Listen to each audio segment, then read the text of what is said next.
Je suis sur une coronapiste. Ici, les vélos ont pris le pouvoir et ont toute la place pour circuler. Et je me trouve au beau milieu de la fameuse rue de Rivoli. Étonnant, non? Au moment du déconfinement, on a vu surgir une vague de cyclistes en ville. Vous pensez peut-être que la France a une longueur d'avance dans la pratique du vélo? Eh ben loin de là. On est plutôt de mauvais élèves dans ce domaine. Si on compare avec les Pays-Bas, par exemple. Là-bas, 27% de la population utilise le vélo comme mode principal pour les déplacements quotidiens. Alors qu'en France, nous atteignons le chiffre ridicule de 3%. On pourrait bien rattraper ce retard à l'avenir, car les progrès sont visibles.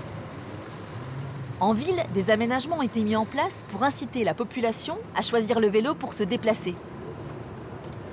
Mais est-ce que toutes ces mesures suffiront pour nous convaincre de lâcher le volant et de troquer notre voiture contre un vélo? Est-on prêt à ça? Des sourds ont déjà enfourché leur bicyclette. Allons voir ce qu'ils en pensent.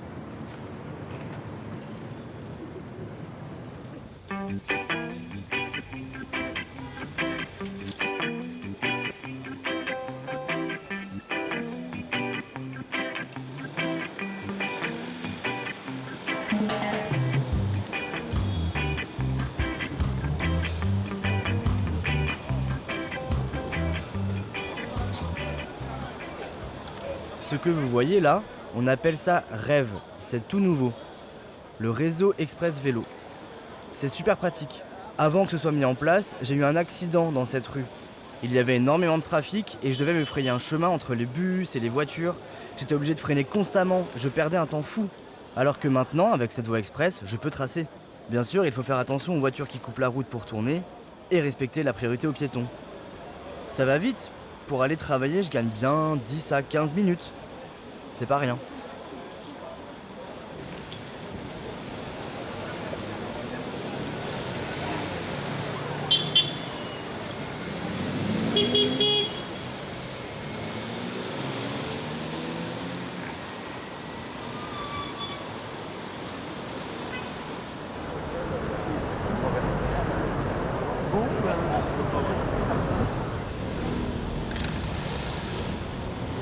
Une moto, c'est énorme, ça fait 200 kilos. Les motards s'incrustent toujours dans cette file pour être les premiers au feu et ça nous empêche de passer. Alors que les sas sont faits pour qu'on soit en tête, pour pouvoir tourner et avoir une bonne visibilité sur la circulation. À chaque fois que je leur rappelle, ils jouent la surprise. Alors je leur dis, c'est 4 points en moins sur le permis, bon sang.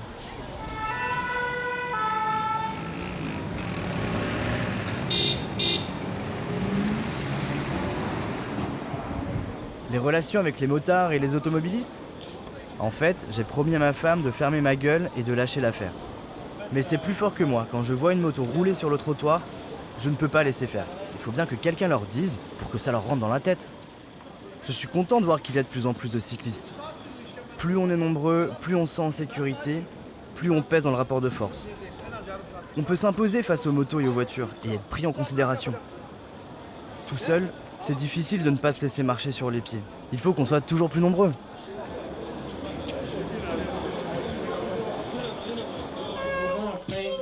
Allez. Et on prend Vous les mettez... vélos. Ouais. Oui, on peut prendre. 7 et 8. Alors, faut que je trouve le chiffre 8, chérie. Merci, papa. Moi, ce que j'apprécie après une dure journée de travail, où tu es obligé de prendre sur toi, c'est d'enfourcher mon vélo et d'évacuer tout ça. En plus, c'est un moyen de faire du sport. Et quand je rentre à la maison, ma femme me dit que j'ai l'air d'avoir le moral, que je suis moins stressé, plus cool, et que bizarrement je suis moins fatigué. C'est vrai, parfois à peine arrivé, je prépare le repas, je m'active, je prends plus le temps de m'occuper des enfants. Finalement pour moi le vélo ça permet de réunir tous ces avantages. Je m'y suis mis au moment des grèves.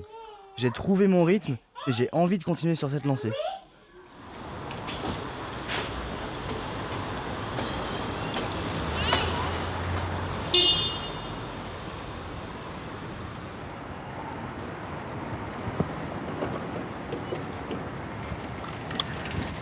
Bonjour. Je peux vous poser quelques questions?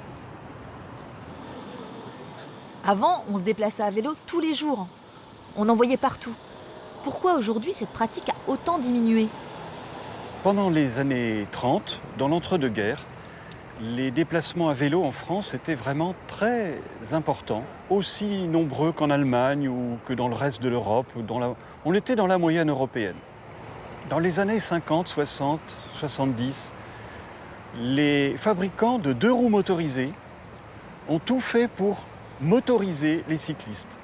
Pour draguer, il fallait être en deux roues motorisées.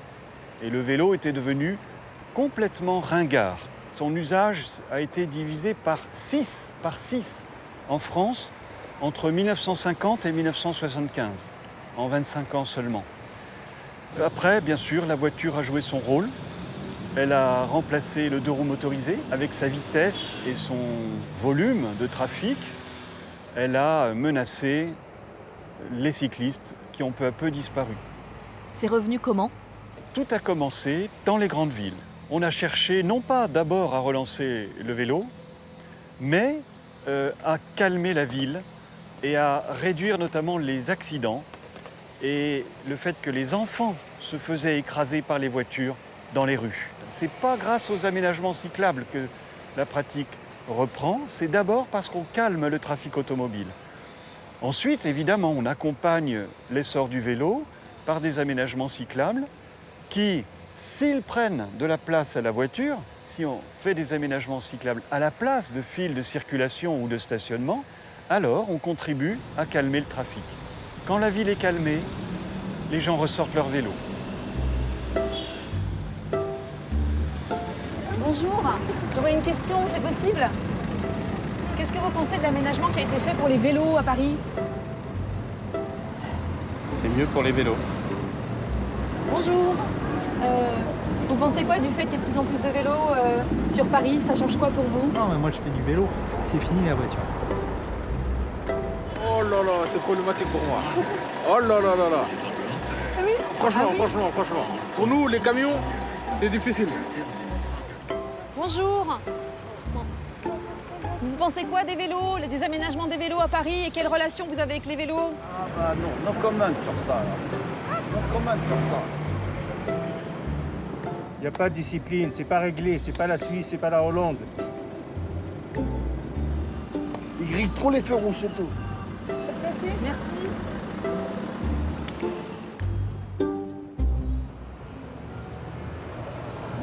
Les gens sont souvent en colère contre nous, les cyclistes, parce qu'ils pensent qu'on ne se gêne pas pour griller les feux rouges. Mais attendez, regardez bien ce panneau-là. On est autorisé à avancer si on tourne à droite. À condition, bien sûr, d'être prudent et de bien regarder tout autour avant de tourner. Ce panneau nous autorise à passer. Donc j'y vais, même au rouge.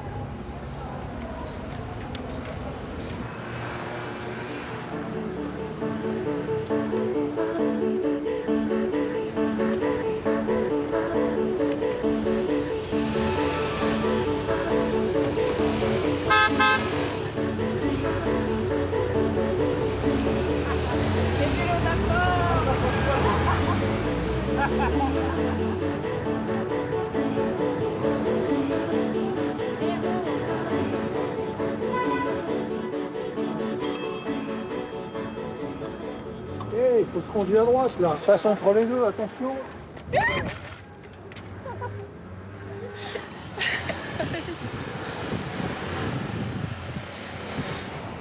Il y a des personnes qui n'osent pas se déplacer à vélo parce qu'elles ont peur.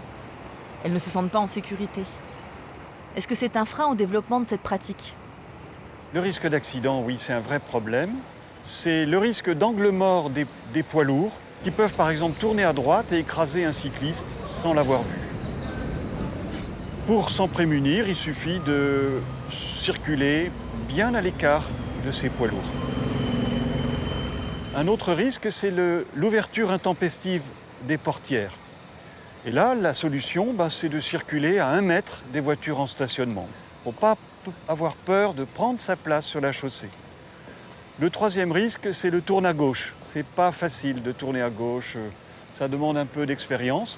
Et donc si on apprend les principaux risques à vélo, alors le vélo n'est vraiment pas un mode dangereux. Environ 50% des trajets quotidiens font moins de 5 km. C'est rien. Dans ces cas-là, la meilleure des solutions serait de les faire à vélo.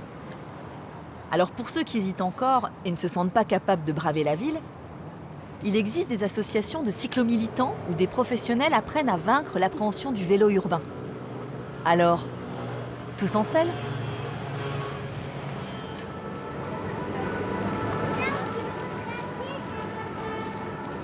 Allez, entraîne-toi bien à lâcher la main. Ouais. Le plus longtemps possible. Une pulsation et tu regardes l'endroit où tu vas surtout. Tu regardes pas ta roue avant ou quoi que ce soit. Allez, hop, une pulsation et c'est parti. Allez, hop.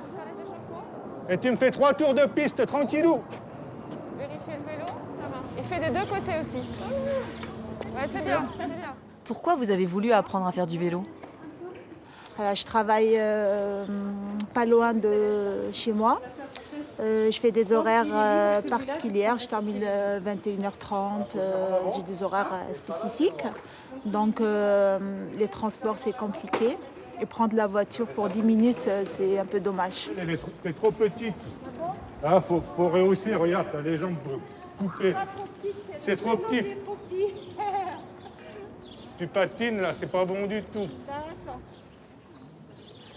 Votre association de cyclomilitants, que vise-t-elle ? Que la ville soit vivable, cyclable et joyeuse. Bon, ça c'est la philosophie. Et l'objectif, c'est vraiment qu'il y ait de plus en plus de place pour les vélos et pour les cyclistes, pour avoir une vraie urbanité en ville et en banlieue, pour avoir une vraie qualité de vie. Ça, c'est quelque chose qui est compliqué parfois à faire comprendre aux gens, c'est que quand on fait du vélo, on fait du bien aux autres aussi. Et c'est très important. C'est-à-dire que parce qu'on ne fait pas de bruit, on ne pollue pas et on ne prend pas de place, ben ça permet aux autres d'avoir plus de place et une qualité de vie meilleure. Mais je me demande, les gens qui habitent aux quatre coins de l'Île-de-France, par exemple tout au bout de la ligne B, à Saint-Rémy-les-Chevreuses, comment ils peuvent se rendre à vélo jusqu'à Paris ? En ce qui concerne les distances à parcourir, chacun fait comme il veut. Il n'est pas question de dire à quelqu'un tu habites à 30 km, donc tu vas faire 30 km à vélo. Non. L'idée, c'est de permettre à ceux qui le peuvent de faire du vélo. Et donc, il y avait un projet qui date d'il y a plusieurs années déjà et qui est réactivé justement grâce à la crise sanitaire. L'idée, c'est de faire des grands axes capacitaires pour déplacer les gens à l'heure de pointe. Donc, on fait le RER vélo, c'est-à-dire soit ça longe le RER, soit c'est en surface quand le RER est souterrain. Mais le but, c'est vraiment de permettre à ceux qui prenaient le RER avant de continuer à avoir les mêmes trajets, mais à vélo. Et après, chacun fait la distance ce qu'il veut. Et il reste de la place dans le RER aussi. C'est pas un souci. Des voies cyclables ont été créées suite au coronavirus. À votre avis, est-ce que ces coronapistes vont être pérennisées ou bien disparaître ? Alors les coronapistes, elles sont en cours de construction, on va dire, et il faut absolument tenir. Il faut tenir parce que du jour au lendemain, les gens ne vont pas se mettre à faire du vélo, quoi. Nous, on commence vraiment en Île-de-France à faire des comptages, justement, pour montrer que sur une piste cyclable d'urgence, là, sur les coronapistes, il y a autant de gens qui passent qu'en voiture. Et c'est ça qu'il faut qu'on arrive à faire comprendre, c'est que plus il y aura de gens qui feront autrement, qui seront soit dans les transports en commun, qui sont bondés, soit sur les pistes cyclables, où là il y a de la place, il y a encore de la marge, eh ben, meilleure sera la situation dans les transports en commun et meilleure sera la situation sur les routes pour les voitures aussi. Ceux qui, soi-disant, ne peuvent pas faire autrement. S'il n'y avait que les gens qui ne peuvent pas faire autrement pour se déplacer en voiture, on n'aurait pas de problème. Dans les actions que vous menez en faveur du vélo, quels sont les freins que vous rencontrez ?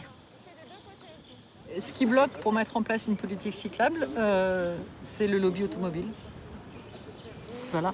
Qui même parfois, il est carrément dans la tête des dirigeants. Hein. Il n'a même pas besoin d'être vraiment très actif. Et vraiment, c'est ça, quoi. Et il y a beaucoup d'idées reçues parce qu'elles sont véhiculées par des gens qui ont l'habitude et qui ne veulent pas changer et qui ne veulent pas regarder l'avenir tel qu'il se présente, quoi. Mais le frein, il est vraiment là. On peut espérer des avancées concrètes ? On voit les villes où les maires se déplacent à vélo, ça change tout. Et quand on met un maire sur son vélo, on se rend compte que la politique va avec, la politique cyclable va avec parce qu'il sait ce que c'est. Et c'est là que nos associations, les associations sont importantes parce que c'est un niveau qu'on peut atteindre.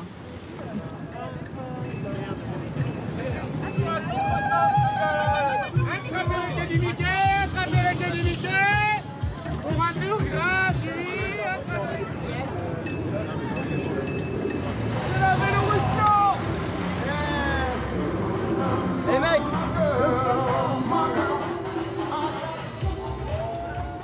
Finalement, quels sont les avantages du vélo? Quand vous faites du vélo, vous risquez de perdre 40 jours de vie, d'espérance de vie. 40 jours, on se dit c'est énorme. Vous risquez aussi, à cause de la pollution, de perdre une dizaine de jours. Mais les bénéfices d'une activité physique régulière vont vous faire gagner 2 ans et demi de vie, à peu près. Donc, soit beaucoup plus que les 40 jours liés aux accidents et les 10 jours liés à la pollution. Vous voyez bien que le bénéfice est très supérieur au risque.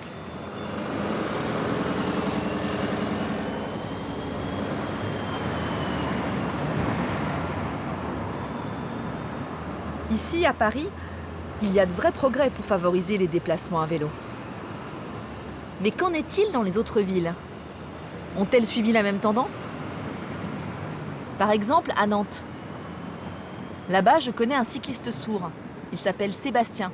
Il pourra nous en dire plus sur cette question.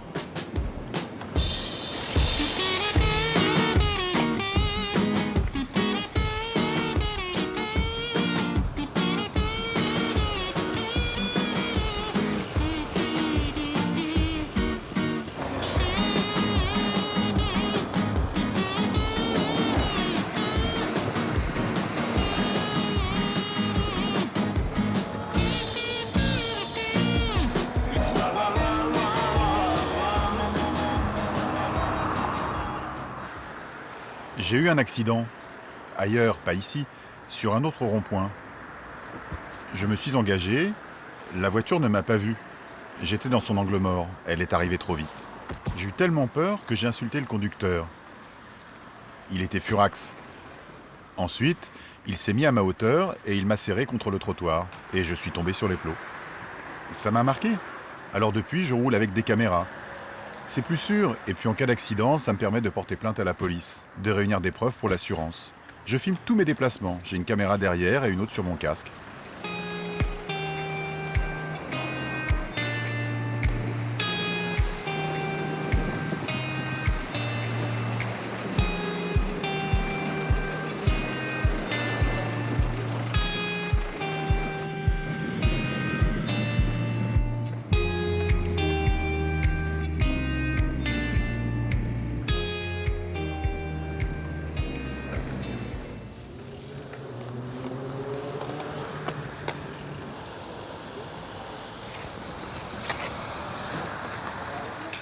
Nous, les sourds, on est habitués à être vigilants. Mais est-ce qu'on fait plus attention que les entendants? Je ne sais pas. Oui, on est plus dans le contrôle. Le souci, c'est les automobilistes qui arrivent très vite et qu'on n'entend pas, parce qu'on ne peut pas être toujours en train de regarder derrière. Donc parfois, on ne voit pas venir les voitures qui nous doublent à toute vitesse. Alors moi, ce que j'ai fait, c'est ajouter un rétroviseur et un panneau sur le porte-bagages pour signaler que je suis sourd.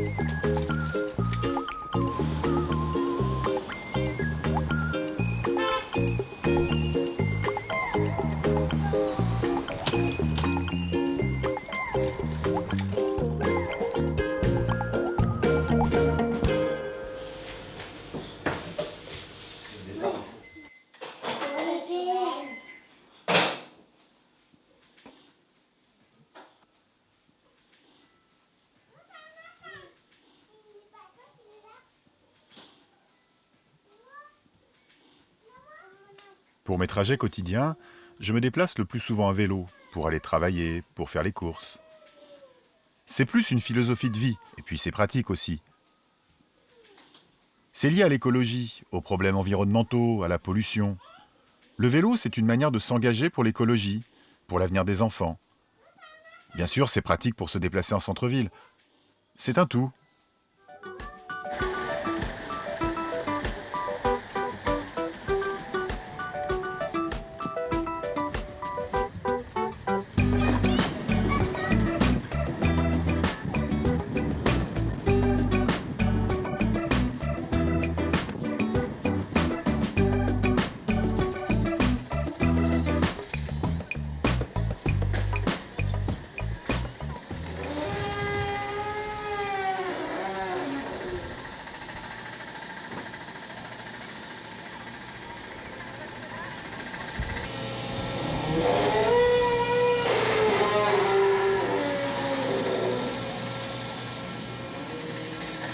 Je filme tous mes déplacements. J'espère qu'en partageant ces images, ça fera évoluer les aménagements et les comportements des automobilistes. Le but, c'est de protéger les cyclistes. Je me suis demandé comment je pouvais me battre contre les défauts d'aménagement et les mauvais comportements. J'ai vu sur Twitter que certains relayaient ça. Et je me suis mis moi aussi à diffuser mes vidéos pour pointer les problèmes à la mairie et à l'agglomération nantaise. J'ai une amie, Ouda. Elle est sur la liste électorale des écologistes. On en a déjà discuté ensemble. J'ai remarqué qu'il y a de plus en plus de vélos dans les rues de Nantes. C'est en plein essor. Des pistes ont été créées, mais il y a encore du boulot. Ça n'avance pas vite. Ouais.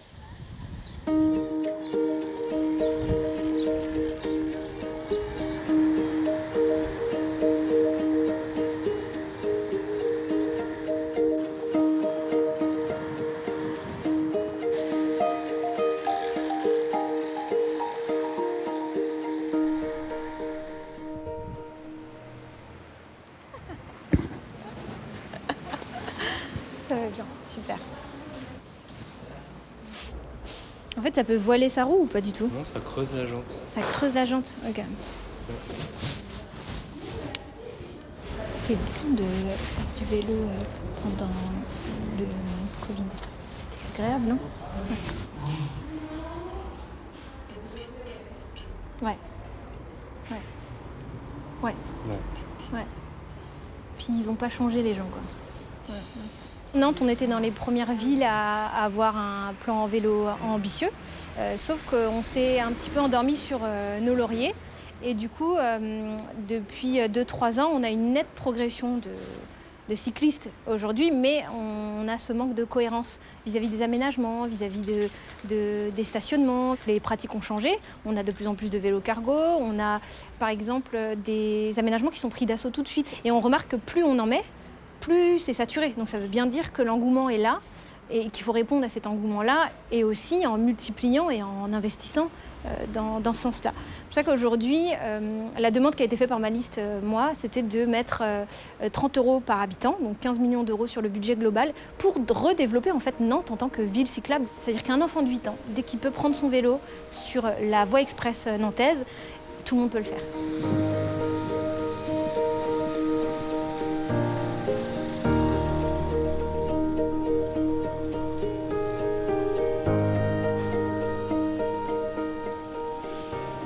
Il existe un plan national vélo. Quels sont ses objectifs? Le plan national vélo est assez ambitieux. Il voudrait tripler la part modale du vélo d'ici 2024. Je dois dire que c'est assez illusoire. Pourquoi? Parce qu'il y a beaucoup d'éléments qui doivent progresser en même temps pour que le vélo retrouve droit de cité. C'est ce qu'on appelle le système vélo. En fait, faire du vélo, c'est pas seulement enfourcher une bicyclette. C'est aussi apprendre à faire du vélo, c'est aussi avoir un réseau cyclable suffisamment sécurisé. Il faut également des services associés au vélo, de réparation, de location. Il faut également de l'information, de la communication. Donc relancer le vélo, ça prendra du temps, mais on y arrivera.